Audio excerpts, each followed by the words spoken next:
বাংলাদেশের দীপুচন্দ্র দাসের সাথে যা হয়েছে আর লগ্নজিতা চক্রবর্তীর সাথে পূর্ব মেদিনীপুরে যা হয়েছে, দুটো ঘটনার মধ্যে কিন্তু খুব বেশি তফাৎ নেই।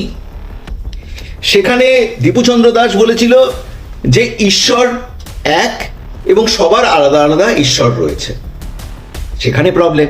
এখানে বাংলাতে বন্দে মাতারাম পুরো গাওয়া যাবে না, বাংলাতে জাগো মা, যে মাকে আমরা বন্দনা করি সেটা বলা যাবে না। যে স্কুল বেসরকারি স্কুল, তার মালিক মেহবুব মল্লিক রীতিমতো স্টেজে উঠে গেলেন মারতে লগ্নজিতা চক্রবর্তীকে। কারণটা কি? তিনি যখন মারতে যাচ্ছেন লগ্নজিতার সামনে একদম, তখন দু তিনজন তাকে সরাচ্ছেন। তিনি যখন বুঝতে পারছেন মারতে পারবেন, তখন বলছে বহুত গা লিয়া, জাগো মা। এখন সেকুলার গান গা আর্টিস্টের এই সম্মান রয়ে গেল বাংলায়, যেখানে বাংলার রিচ কালচারাল হেরিটেজ না শুধুমাত্রই মুসলিম তোষণ করে বাংলাটা শেষ হয়ে গেল। বাকি যখন মানুষেরা বলে না যে বাংলা কিন্তু বারুদের গোলার মধ্যে রয়েছে, যে কোনো সময় ফুটতে পারে, যে কোনো সময় একটা বাংলাদেশ হয়ে যেতে পারে, মনে হয় কথাটা খুব সত্যিই বলে। আজকে কি অবস্থা, আমি মুর্শিদাবাদে গিয়ে তো আপনি কিছু করতে পারবেন না, ছেড়ে দিন, পূর্ব মেদিনীপুর সেখানটাতে এরকম। এবং একটা ঘটনা আপনাকে বুঝতে হবে, এরপরে যখন তিনি ভরতপুর স্টেশনে গিয়ে, পুলিশ স্টেশনে গিয়ে কমপ্লেন করছেন লগ্নজিতা চক্রবর্তী, তখন তারা খালি জিডি নিচ্ছে, এফআইআর নয়। এত বড় একজন রিনাউন্ড সিঙ্গারের কমপ্লেন, এফআইআর লজ হলো না। একজন সিঙ্গারের সাথে যদি এটা হয়, তাহলে পরে সাধারণ মানুষের সাথে কি হবে? জাগো বাংলা জাগো।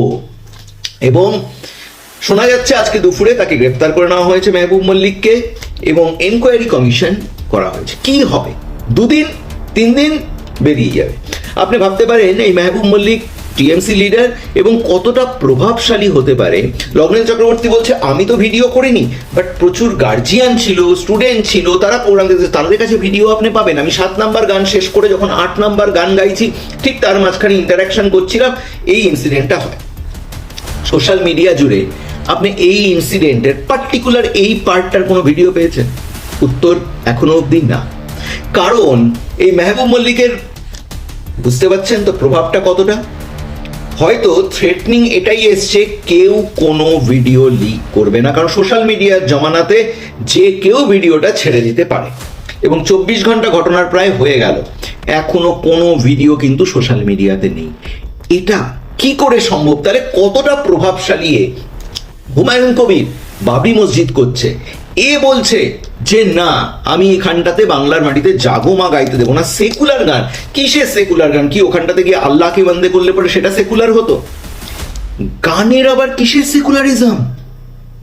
মানে বাংলা পুরো বারুদের গোলার মধ্যে কিন্তু রয়েছে। এখনো যদি সেন্ট্রাল হস্তক্ষেপ না করে, একটা বিভৎস কাণ্ড হয়ে যাবে কিন্তু বাংলাতে।